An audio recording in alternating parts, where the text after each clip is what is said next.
अस्सलामुअलैकुम सामीन। 17 ज़िलहिज्जा 28 जुलाई है।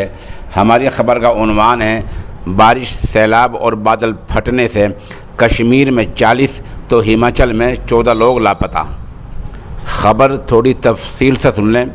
जम्मू कश्मीर के ज़िला किश्तवाड़ में बादल फटने से 40 लोग लापता हो गए हैं, बह गए हैं, जिनमें 6 की लाशें मिल गई हैं।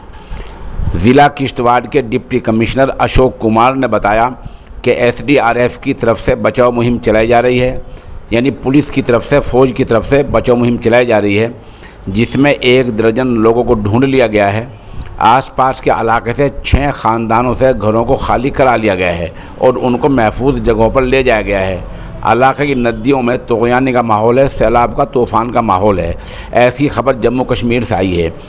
ये जो 40 लोग लापता हुए हैं, सरकार इनको ज़िंदा या मुर्दा तब मानती है तब सरकार को ये लोग मिल जाएं किसी भी हालत में। अगर ना मिलें फिर सरकार का एक कानून है, कुछ दिन लगते हैं, उसके बाद सरकार इनको मुकम्मल लापता मान लेती है। उधर हिमाचल की बात करें तो हिमाचल प्रदेश के लाहौल स्पीति इलाके में वहाँ तोजंग नाले में बाढ़ आने से 10 लोग बह गए हैं। ज़िला कुल्लू में एक खातून अपने 4 बच्चों समेत पार्वती नदी में बह गई है। शिमला की बात करें तो शिमला के रास्ते में कई गाड़ियां मलबे के नीचे दब गई हैं। पहाड़ का मलबा गिर गया और वो गाड़ियां दब गई। बारिश की वजह से इलाके की पानी की सप्लाई भी बंद है। मंडी और कुल्लू का राब्ता संपर्क दूसरे इलाकों से कट गया है।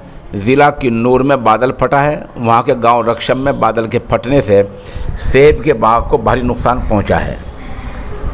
उधर वहाँ बताया जा रहा था कि हिमाचल प्रदेश में जो नुकसान हुआ है, जो 10 लोग बहे हैं, उनमें से आगे क्या हुआ है, आगे खबर अभी नहीं मिल रही है। आप हमारे साथ बने रहिए, खबर अपडेट होती है। जैसे कुछ और चीज़ें आती हैं हम इंशाल्लाह एक बार फिर शाम को इस पर रोशनी डालेंगे।